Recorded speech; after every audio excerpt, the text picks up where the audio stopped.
Hello students, कैसे हैं आप सब। आज हम क्लास 10th का two stories about flying chapter full detail में समझने वाले हैं। जिसमें जो सेकंड पार्ट है ना आपका, द ब्लैक एरोप्लेन, इस स्टोरी को हम पूरा डिटेल में समझेंगे। जो फर्स्ट पार्ट है वो भी अपलोड हो चुका है वीडियो। अगर आपने नहीं देखा है अभी तक तो लिंक डिस्क्रिप्शन में है, आप उसको देख सकते हैं। तो चलिए शुरू करते हैं कि भाई सबसे पहले तो ये जानते हैं कि कहानी है क्या, बेसिक सी जो स्टोरी है, मतलब उसका स्टोरी लाइन क्या है। तो ये है कि इसमें जो नरेटर है ना, वो एक पायलट है और वो अपने घर के लिए, पेरिस से अपने घर इंग्लैंड के लिए उड़ान भरता है एक पुराने डकोटा एयरक्राफ्ट में। और रास्ते में ना उसको पूरा घेर लेता है, जो स्टॉर्म क्लाउड्स होते हैं उसमें वो घिर जाता है। फिर आखिर उसकी जान कैसे बचती है और क्या होता है स्टोरी में, ये चलिए हम फुल डिटेल में अब रीड करते हुए समझेंगे। तो सबसे पहले आगे बढ़ने से पहले जो हमारा ऑथर है उसके बारे में थोड़ा जान लेते हैं। जो ऑथर हैं वो फ्रेडरिक फोर्सिथ हैं और ये हमारे इंग्लैंड के ऑथर हैं। भाई ओरिजिन कहाँ है, तो इंग्लैंड है।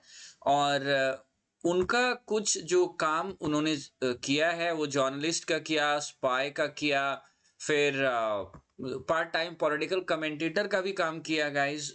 तो एज एन ऑथर अगर हम बात करें ना, तो वो सबसे ज्यादा फेमस जिसके लिए वो है थ्रिलर। यानी थ्रिलर आपको पता है, डराने वाली जो स्टोरीज होती हैं, सस्पेंस। तो वो थ्रिलर्स उन्होंने कुछ लिखी हैं जिसमें कुछ जो चुने हुए हैं कुछ नाम आपको दिख रहे हैं स्क्रीन पे। ये कुछ फेमस थ्रिलर्स हैं इनके द्वारा लिखे गए।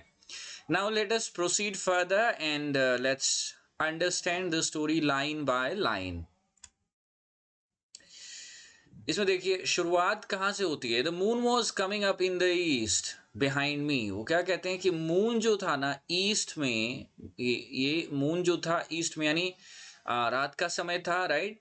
और मून ईस्ट में मेरे पीछे आ रहा था, राइट, ऊपर चढ़ रहा था। यानी रात धीरे धीरे जैसे बढ़ रही थी तो मून ऊपर की ओर चढ़ रहा था। और जो स्टार्स थे ना, स्टार्स क्या हो रहे थे, वो शाइन कर रहे थे क्लियरली स्काई में। आसमान एकदम साफ था, वहां पे स्टार्स चमक रहे थे, फुल फुल शाइन मोड में थे, right. Sky was absolutely clean. तब फिर क्या होता है, फिर वो कहते हैं I was happy to be alone high up above the sleeping countryside. कि मैं ऊपर ना देखिए वो बहुत खुश थे। और कहाँ थे वो, high up above the sleeping country side. जो कंट्री साइड होता है ना भाई, कंट्री साइड का मतलब होता है गांव का इलाका। कंट्री मतलब तो वैसे देश होता है, लेकिन कंट्री साइड का मतलब क्या होता है, ग्रामीण इलाका जो होता है। तो ग्रामीण इलाके के ऊपर जो कि सोए हुए थे सभी लोग उधर, उनके ऊपर वो उड़ते हुए क्या कहते हैं, मैं बहुत खुश महसूस कर रहा था। I was feeling very happy. I was flying my old Dakota aeroplane over France back to England. जैसे मैंने बताया आपको कि वो क्या कर रहे थे, उनके पास एक कैसा एयरक्राफ्ट था, ओल्ड पुराना था, डेकोटा प्लेन था। तो ओल्ड डेकोटा एयरक्राफ्ट को वो उड़ा रहे थे। कहाँ से, फ्रांस से इंग्लैंड की ओर जा रहे थे वो। और फ्रांस से इंग्लैंड की ओर, इंग्लैंड कहाँ जा रहे थे, तो वो उनका घर था ऑब्वियसली, आप यहाँ देख सकते हैं। I was dreaming of my holiday and looking forward to being with my family. वो क्या ख्वाब बुन रहे थे। ड्रीम का मतलब क्या होता है, सपने देखना, ख्वाब बुनना, राइट। तो वो अब उनके दिमाग में ना क्या चल रहा था कि भाई मैं फैमिली के साथ अब छुट्टियां बिताऊंगा। Every one who is working they have a kind of plan ना, कि छुट्टी मिले तो भाई फैमिली के साथ टाइम बिताना, राइट। तो वही वो सोचते हैं कि मैं अब फैमिली के साथ थोड़ा टाइम बिताऊंगा। I looked at my watch 1:30 in the morning. वो क्या कहते हैं, मैंने घड़ी देखी अपनी। जब पायलट ने अपनी घड़ी देखी ना, तो वो रात का समय था, नाइट टाइम 1:30। तो सोच सकते हैं almost midnight, a little later than midnight. तो 1:30 सुबह को हो रहे थे, यानी रात के हो रहे थे। तो 1:30 AM हो रहा था उनकी वॉच में। अब आगे देखते हैं कि आगे कहानी में क्या होता है। तो अभी तक तो सब कुछ ठीक चल रहा था गाइस।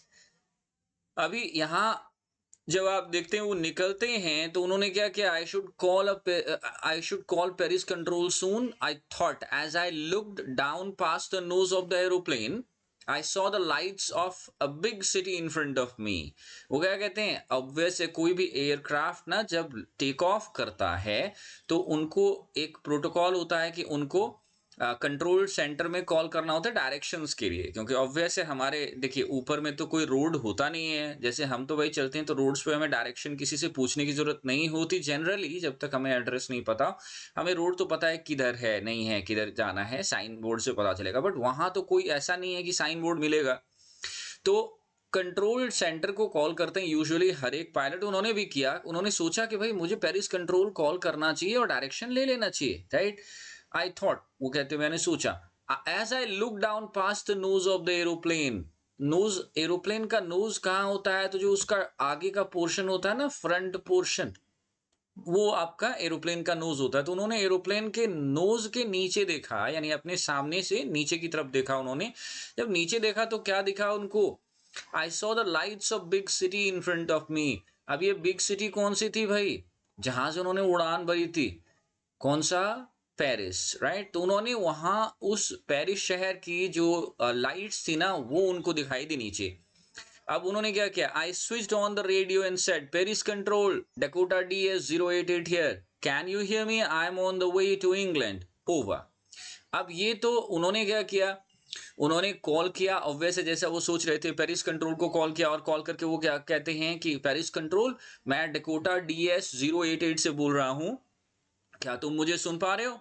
तो उधर से जवाब आता है पेरिस कंट्रोल की तरफ से। अब जैसे उन्होंने कहा ना कि ओवर, एक देखिए ओवर जो कहने का होता है ना, कोई भी रेडियो पे जो मैसेज दी जाती है ना, तो एंड उसका करने के लिए, ताकि सामने वाला बोले, तो उसके लिए ओवर कहा जाता है कि भाई हमारा मैसेज एंड हुआ, अब आप रिस्पॉन्ड करो।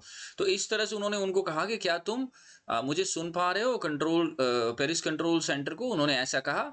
और अब वो उन्होंने ये भी बताया कि देखो मैं इंग्लैंड की तरफ जा रहा हूं, क्या तुम मुझे सुन पा रहे हो। अब उधर से क्या जवाब आता है, the voice from the radio answered me immediately, DS-088 I can hear you, you are to turn 12 degrees west now, DS-088 over. उन्होंने क्या किया, अब जो रेडियो पे वॉइस था वो अचानक तुरंत से आंसर आ जाता है उधर, कोई डिले नहीं हुआ, that means everything was okay, यहां तक सब कुछ बढ़िया चल रहा था ना, कोई परेशानी कोई टेंशन नहीं। तो तुरंत से उनको जवाब आया, उधर से रिप्लाई क्या आया कि DS-088 मैं तुम्हें सुन सकता हूं, you are to turn 12 degrees west. अब उनको क्या कहा उन्होंने, डायरेक्शन क्या दी कि भाई 12 डिग्रीज वेस्ट की तरफ तुम मुड़ जाओ, अगर तुम्हें इंग्लैंड जाना है तो 12 डिग्रीज वेस्ट मुड़ जाओ, और मैसेज खत्म हुआ, ओवर। उन्होंने ऐसा यहां पे एंड कर दिया मैसेज को। उसके बाद फिर क्या होता है, वो कहता है I check the map and the compass. मैंने मैप देखा और कंपास को देखा, तो उसमें क्या दिखा, मैप अब ऑब्वियस है जाने के लिए डायरेक्शन वगैरह उनको तो पता चलेगा 12 डिग्रीज मुड़े कि नहीं मुड़े, तो उन्होंने ये दोनों चीज देखा।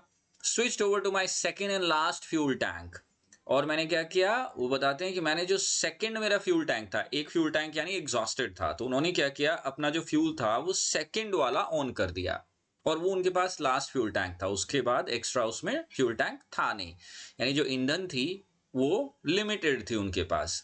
And turn the Dakota 12 degrees west towards England, और उन्होंने क्या किया, जैसा इंस्ट्रक्शन उनको मिला था कि भाई 12 डिग्री वेस्ट की तरफ में घुमाना है एयरक्राफ्ट को, उन्होंने 12 डिग्रीज वेस्ट की तरफ उसको घुमा दिया, इंग्लैंड की तरफ। टुवर्ड्स का मतलब तो पता ही है आपको, टुवर्ड्स मतलब हो जाता है तरफ, तो इसको उन्होंने 12 डिग्रीज वेस्ट की तरफ में घुमा दिया। अब फिर वो क्या कहते हैं कि वो सोचने लगते हैं कि I will be in time for breakfast, कि मैं ब्रेकफास्ट के टाइम तक तो भाई घर पहुंच जाऊंगा। He is very happy thinking about the family, you know, he wants to spend time with the family. तो ये सब सोच रहे हैं कि भाई मैं फैमिली के साथ में अब तो टाइम बिताऊंगा, छुट्टियां मनाऊंगा, राइट। ये सब चीज उनके दिमाग में चल रहा है पूरा। और ये सोच रहे हैं कि मॉर्निंग 1:30 अगर अभी है रात का, राइट, तो मॉर्निंग तक मैं पहुंच जाऊंगा और ब्रेकफास्ट वहीं पे करूंगा। कैसा ब्रेकफास्ट है, वो कहते हैं a good big English breakfast, everything was going well, it was an easy flight. वो सोचते हैं कि मैं एक बड़ा सा इंग्लिश, बिग का मतलब ये होता है कि with rich rich breakfast, right, where they can be, यहाँ बिग का मतलब ये होगा कि रिच ब्रेकफास्ट हुआ, कि बहुत सारी वैरायटी की जो ब्रेकफास्ट आइटम्स हैं वो करेंगे, वो वहाँ खाएंगे, ये सब वो सोच रहे थे। Everything was going well, it was an easy flight, अभी तक सब कुछ बढ़िया चल रहा था, सब कुछ अच्छा चल रहा था, और ये एक आसान सी फ्लाइट थी, अभी तक कोई टेंशन नहीं हुआ था इनको, बहुत अच्छा सब कुछ चल रहा था। लेकिन ये ऐसा रहने वाला तो नहीं था, राइट। अब क्या होता है, पेरिस से जब वो 150 किलोमीटर्स दूर आ चुके हैं, वो क्या कहते हैं, Paris was about 150 kilometres behind me when I saw the clouds.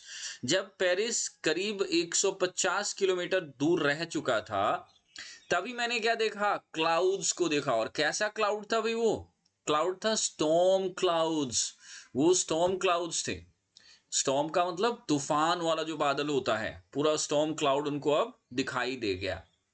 और वहां पे अब वो क्या कहते हैं, देवर ह्यूज, वो बहुत बहुत बड़े थे, बहुत विशाल थे, ये जो क्लाउड्स थे ना, ये बहुत विशाल थे। और they looked like black mountains standing in front of me across the sky। वो ऐसे लग रहे थे जैसे कि ब्लैक कलर का माउंटेन उनके सामने, अक्रॉस द स्काई, मतलब रास्ते में जब कोई बीच में पड़ जाए इस तरह अक्रॉस जा रहे हो। देखो सामने सामने जा रहा है तो अलोंग होता है, राइट। सपोज करो आप इधर से जा रहे हो, एक बेसिक प्रिपोजिशन है, और रास्ते में ऐसे कोई चीज है तो आप you are going across something, right, कि उसको क्रॉस करना पड़ेगा ना, so then we use a cross. और अलोंग कब होता है, अलोंग का मतलब हुआ कोई चीज ऐसे है और उसके साथ साथ आप इधर से जा रहे हो, देन अलोंग होता है। तो अलोंग और अक्रॉस ये समझते हैं। तो वही कह रहे हैं कि इनको लग रहा था जैसे इनके रास्ते में भाई ये बैरियर सा उनका काम कर रहा था, राइट। तो that is what he thought, it seemed like कि वो उनका रास्ते में कुछ अड़चन, बीच में वो बादल बन रहा था। अब वो कहते हैं I thought but I wanted to get home, I wanted that breakfast. वो कहते हैं मैंने सोचा, लेकिन मैंने क्या सोचा, I want to go back to Paris. एक उनके मन में ख्याल आया कि भाई इतनी टेंशन, इस बादल को तो मैं जा नहीं सकता, देखो मैं ऊपर से हो नहीं सकता, राइट। उन्होंने क्या कहा, I knew I could not fly up and over them, मैं उसके ऊपर से होके तो जा नहीं सकता। I did not have enough fuel to fly around them to the north और साउथ। वो क्या कहते हैं कि मेरे पास इतना फ्यूल नहीं था कि मैं नॉर्थ या साउथ से होके निकल सकूं। और वैसे उनके पास, अभी हमने बात की है कि एक फ्यूल टैंक तो एग्जॉस्टेड था और सेकंड और लास्ट वाला फ्यूल टैंक उनका चल रहा था। तो कहते हैं मेरे पास इतना फ्यूल नहीं था कि मैं उसके ऊपर से जा सकूं, ना ही नॉर्थ या साउथ से घूम के उन बादलों के अगल बगल से होते हुए गुजर सकूं, ऐसा पॉसिबल नहीं था, उसके लिए मेरे पास फ्यूल इनफ नहीं था। अब उनके दिमाग में क्या चल रहा था ना, होम सिकनेस वाली जो फीलिंग होती है, बहुत सारे बच्चे होते हैं ना हॉस्टल में जो रहते हैं, उनको कई बार I have encountered such problem with many of the students, उनको होम सिकनेस बहुत होता है। बड़े लोगों को भी होती है, बच्चों की तो बात भाई कोई बड़ी बात नहीं है, जो बड़े होते हैं ना लोग, ऑल ग्रोन अप, उनको भी होम सिकनेस होती है, राइट। तो यही होम सिकनेस इनको है। होम सिकनेस क्या होता है, it's obvious a kind of sickness. Sickness मतलब बीमारी की तरह उसको ट्रीट किया जाता है, कि उनको घर की याद बहुत आती है, राइट। और वो ये इस चीज को जब तक ओवरकम नहीं करता ना कोई, तो वो सक्सेस के रास्ते में एक ओड़ा रोड़ा बनता है। और इनको भी देखो आप क्या परेशानी हुई इसी वजह से। अब उनको क्या है, वो ये तो जान रहे हैं कि मुझे पेरिस वापस चले जाना चाहिए, खतरा है, राइट। लेकिन वो क्या कहते हैं, I wanted to get home, मैं घर जाना चाहता था। आई वॉन्टेड दैट ब्रेकफास्ट, मुझे वो नाश्ता चाहिए था, फैमिली के साथ नाश्ता, राइट। तो वही होम सिकनेस हुई। अब देखिए क्या होता है, इसी होम सिकनेस की वजह से वो परेशानी में फंसते हैं, right. I will take that risk I thought and flew that old Dakota straight into the storm. वो क्या कहते हैं कि मैंने सोचा कि भाई मैं ये रिस्क ले लूंगा। देखो रिस्क छोटा तो नहीं था, स्टॉर्मी क्लाउड्स है, old Dakota, right, old plane है, उसमें इतनी ताकत नहीं कि वो ऊपर से फ्लाई कर सके, उसका स्ट्रेंथ लिमिटेड है, फ्यूल लिमिटेड है। और फिर भी इन्होंने due to homesickness took the risk कि मैं एकदम स्टॉर्म में से बीच में से घुस के निकलूंगा, राइट। और फिर क्या होता है, इनसाइड द क्लाउड्स वो पहुंच जाते हैं। Inside the clouds everything was suddenly black. सब कुछ कैसा था वहां, अचानक ब्लैक हो गया। ब्लैक मतलब अंधेरा हो गया, राइट। यहाँ ब्लैक एक्चुअली कलर को रेफर नहीं कर रहा है, बट डार्कनेस को रेफर कर रहा है कि जब स्टॉर्मी क्लाउड्स में वो चले गए अंदर ना, तो सब कुछ एकदम अंधेरा था, कुछ भी विजिबल नहीं था। और वो क्या कहते हैं, it was impossible to see anything outside the aeroplane. की एरोप्लेन के बाहर में कुछ भी दिखाई नहीं दे रहा था। एरोप्लेन के बाहर में there was nothing that I could see. और फिर क्या होता है, the old aeroplane jumped and twisted. वो एरोप्लेन जो था जंप हो रहा था और ट्विस्ट हो रहा था, राइट। ऊपर नीचे जंप कर रहा था और ट्विस्ट कर रहा था, राइट। इधर उधर दाएं बाएं हिल डुल रहा था। फिर कहाँ, इन द एयर, हवा में। I looked at the compass. I could not believe my eyes. The compass was turning round and round and round. अब उनका जो कंपास है भाई, जो बहुत इंपॉर्टेंट है डायरेक्शन के लिए, उन्होंने उसको देखा तो उनका कंपास काम नहीं कर रहा था। और कंपास काम नहीं कर रहा था, वो कैसे घूम रहा था, वो गोल गोल, बस उसका जो नॉर्थ और साउथ वाला पोल होता है दिखाने के लिए, वो पूरा गोल गोल घूम रहा था। उसमें कुछ उसको डायरेक्शन पता ही नहीं चल रहा था। अब वो अपनी आंखों पे यकीन नहीं कर पाते, वो वही कहते हैं, आई could not believe my eyes, मुझे अपनी आंखों पे यकीन नहीं हुआ। ऐसा देखा जब उन्होंने, इट वॉज डेड। वो गोल गोल घूमने का मतलब क्या था कि कंपास क्या हो गया था, डेड हो गया था, वो अब काम नहीं कर रहा था। इट वुड नॉट वर्क, वो काम ही नहीं कर रहा था। The other instruments were suddenly dead too. I tried the radio. और बाकी के जो दूसरे इंस्ट्रूमेंट्स थे ना भाई उनके एयरक्राफ्ट में, वो सब इंस्ट्रूमेंट्स भी काम नहीं कर रहे थे। अब उन्होंने क्या किया, उन्होंने अपना रेडियो ट्राई किया, राइट। अब वैसे इसमें आपको क्या उम्मीद है, क्या होना चाहिए ऐसे सिचुएशन में, क्या रेडियो काम करेगा उनका? चलिए देखते हैं। उन्होंने जब रेडियो को चेक किया, रेडियो उठाया, उस पे क्या कहा, Paris control can you hear me. Paris control, क्या तुम मुझे सुन पा रहे हो, राइट, क्या तुम मुझे सुन सकते हो, उन्होंने ये पूछा उनसे। There was no answer. Obvious है, जब सब इंस्ट्रूमेंट काम करना बंद कर दे गया तो ऑब्वियस है वहां उनका रेडियो काम करने वाला नहीं था। तो यही चीज उनके साथ होती है कि उनका रेडियो अब काम नहीं कर रहा है, यानी उधर से कोई जवाब नहीं आता है। फिर क्या होता है, वो कहते हैं the radio was too dead, the radio was dead too. I had no radio, no compass, and I could not see where I was. मेरे पास ना रेडियो था ना कंपास था, और मैं ये नहीं देख पा रहा था कि मैं कहाँ था। I was lost in the storm. मैं storm में खो गया था। Then in the black clouds quite near me, I saw another aeroplane. It had no lights on its wings, but I could see it flying next to me through the storm. तभी जब अंदर storm के अंदर क्या था, एक तो उनका कुछ ना रेडियो काम कर रहा था ना कंपास काम कर रहा था, कुछ भी नहीं, और उनको कुछ दिखाई नहीं दे रहा था वो कहाँ हैं। वो कहते हैं मैं देख नहीं पा रहा था कि मैं कहाँ हूं, मुझे पता ही नहीं लग रहा था।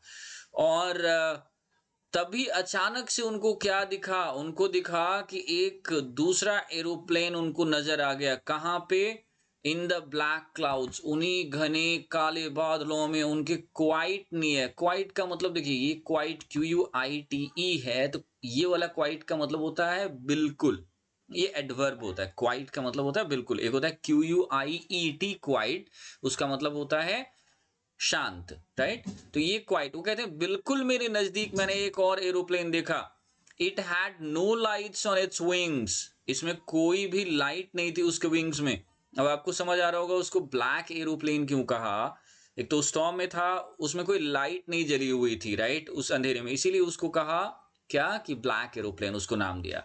But I could see it flying next to me through the storm, लेकिन मैं देख पा रहा था कि वो जस्ट मेरे सामने से, next to me through the storm, storm से होते हुए वो फ्लाई फ्लाई कर रहा था, उड़ रहा था।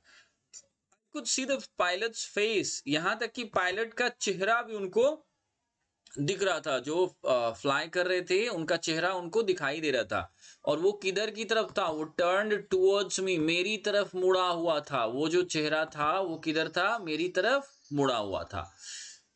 I was very glad to see another person. He lifted one hand and waved. उसने क्या किया, उस पायलट ने अपना हाथ जो है वो उठाया, एक हाथ उठा के वेव किया, hi can you hear, can you see me, इस तरह से उसने एक मैसेज दिया जो हमारा पायलट है उसको। और वो क्या कहता है, वो कहता है follow me, follow me. Follow me का मतलब क्या होता है कि मेरे पीछे आओ। फिर वो कहता है दोबारा फॉलो मी, मेरे पीछे आओ। अब नरेटर सोचता है कि he knows where I am lost, वो जानता है कि मैं he knows that I am lost, उनको उसको मतलब पता है, इस जो पायलट है ना, दूसरा वाला पायलट है, यानी उसको ये पता है बात कि मैं यहाँ खो गया हूं, ये बंदा ये जान रहा है, इसका मतलब है। तो वो सोचता है कि he is trying to help me. भाई इसको समझ आ जाती है बात कि ऑब्वियसली ये जो पायलट है ये मेरी मदद करने की कोशिश कर रहा है।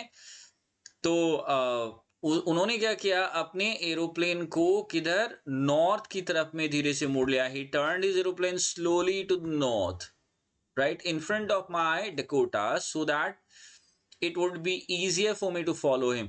ये जो पायलट होता है ना, इतना अच्छा बंदा होता है कि उसको हेल्प करने के लिए वो क्या करता है, नॉर्थ की तरफ में मुड़ जाता है अपने प्लेन को लेके, ताकि जो हमारा पायलट है ना, जो नरेटर है, उसके लिए फॉलो करना बहुत आसान हो जाए।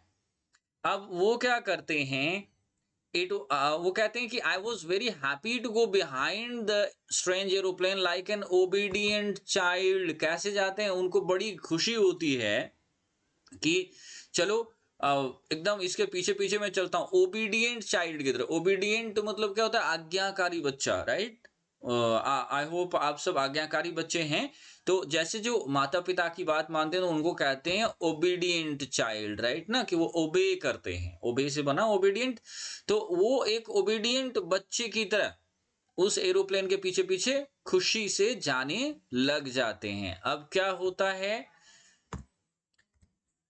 after half an hour, the strange black aeroplane was still there in front of me in the clouds. आधे घंटे के बाद भी, अब वो आधे घंटे तक उड़ रहे थे, उड़ते उड़ते उड़ते उड़ते आधा घंटा बीत गया, फ्यूल लिमिटेड है, और अभी तक ब्लैक एरोप्लेन उनके सामने ही था क्लाउड्स में।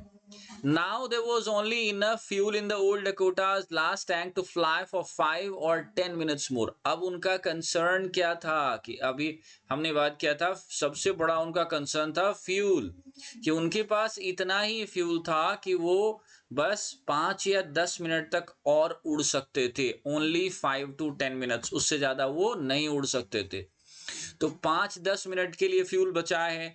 अब वो जा रहे हैं, आधे घंटे से उड़ रहे हैं, अब इनको समझ नहीं आ रहा, ना ये बादल खत्म हो रहा है, ना कुछ और पता चल रहा है कि कहाँ कितनी देर जाना है, कितनी देर और उड़ान भरनी है। I was starting to feel frightened again. अब उनको फिर से डर लगना शुरू हो गया। वो क्या हो गए, वो फ्राइटेंड हो गए, डर गए, फिर से डरने लगे, राइट।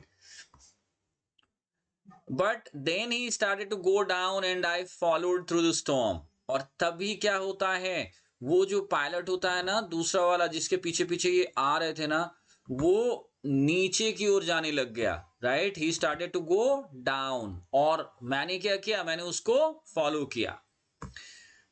फिर क्या होता है, suddenly I came out of the clouds and saw 2 long straight lines. तब भी वो बताते हैं कि मैं बाहर आ गया बादलों से, और बादलों से बाहर आया तो ये 2 लाइंस जो होती है ना, देखिए गाइस, रनवे पे लैंड करने से पहले ऑब्वियस है पायलट को वो दिखाई देना जरूरी है। नीचे जो लाइंस होती हैं दोनों रो लाइट की, उसी के अकॉर्डिंग वो सपोर्ट उनको मिलता है और लैंडिंग अच्छे से वो कर पाते हैं रात के टाइम। तो अब उनको ये 2 स्ट्रेट लाइंस जो है लाइट की दिखाई दे गई, यानी वो समझ गए ये क्या है, दिस इज अ रनवे। बहुत खुश हो गए, an airport, I was safe. उनको ये समझ आई कि अरे ये तो रनवे है, एक एयरपोर्ट है, मैं तो सेफ हूं।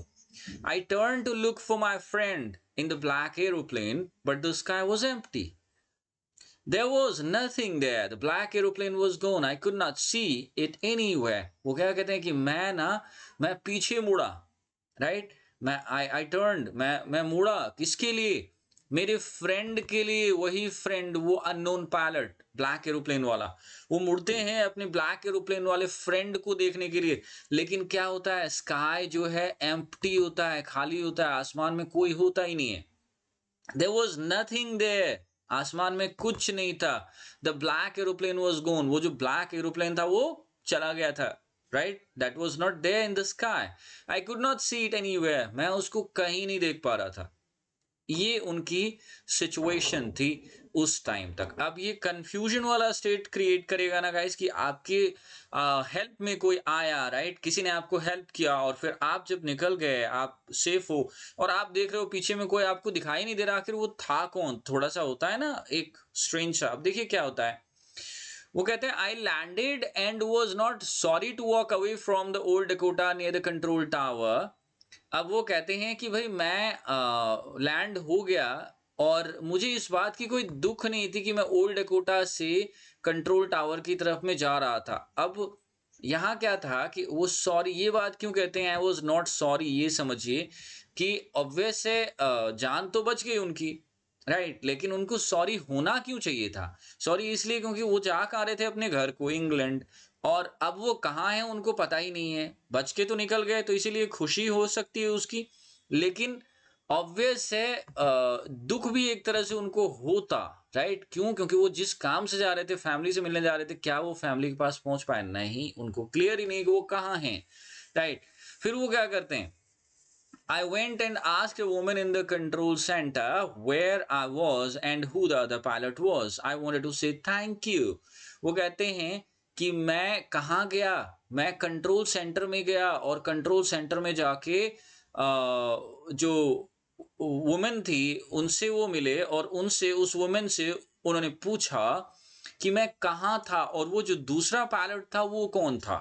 अब ये वुमेन जो है ना, ये वुमेन इसको स्ट्रेंजली देखती है, हमारे पायलट को, वो बहुत अजीब तरीके से, स्ट्रेंज तरीके से देखती है कि भाई ये क्या बात कर रहा है, और उसके बाद फिर वो ना हंसने लगती है, शी लाफ्ड, उसके बाद वो हंसती है क्योंकि उसको ऑब्वियस है ये चीज अजीब लग रहा है कि उसको ऐसा कुछ फील नहीं हुआ। वो देखिए क्या कहती है, another aeroplane up there in the storm, और कोई दूसरा एरोप्लेन ऊपर इस तूफान में, no other aeroplane were flying tonight. वो क्या कहती है कि और कोई एरोप्लेन आज की रात में उड़ नहीं रहा था, your was the only one I could C on the radar. वो क्या कहती है कि रडार पे जो मुझे दिखाई दे रहा था भाई, वो तुम्हारा इकलौता एयरक्राफ्ट था। इनके पास रडार होता है ना, ये जो इसमें सब कुछ उनको दिखाई देता है सिस्टम में, तो वो वही कहती है कि मैं तो भाई तुम्हारा एरोप्लेन सिर्फ देख पाई और किसी का वहां पे एरोप्लेन दिखाई नहीं दिया।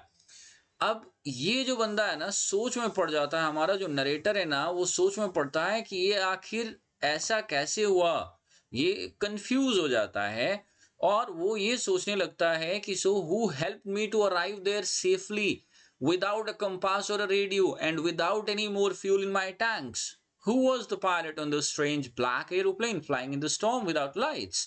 ये सोचने लगता है कि भाई आखिर वो कौन था जिसने मेरी मदद की इस तरह सेफली, बिना कंपास के और बिना रेडियो के, इन चीजों के बिना मेरी यहाँ पहुंचने में मदद आखिर करने वाला जो बंदा था, और साथ में फ्यूल भी नहीं था, कुछ था ही नहीं, और इतने सारे खतरों के बाद आखिर वो पायलट कौन था उस स्ट्रेंज ब्लैक एरोप्लेन में, जो कि इस स्टॉर्म में बिना लाइट के चल रहा था और उसने मेरी मदद की। ये सोचने लग जाता है और कहानी यहीं पे खत्म हो जाती है गाइस। तो जैसा मैंने आपको कहा कि पार्ट 1 अगर आपको देखनी है तो पार्ट 1 लिंक डिस्क्रिप्शन में है, आप उस लिंक को क्लिक करें और जो सीगल वाली स्टोरी है वो भी आप जरूर देखें। और हाँ, अगर आपने अभी तक सब्सक्राइब नहीं किया है तो आप प्लीज चैनल को सब्सक्राइब जरूर करें and please share the video to someone who needs it. And एक और चीज, last but not the least, वो ये कि feel free to comment in case if you have any doubts in this chapter, right? Feel free. Thank you. Enjoy.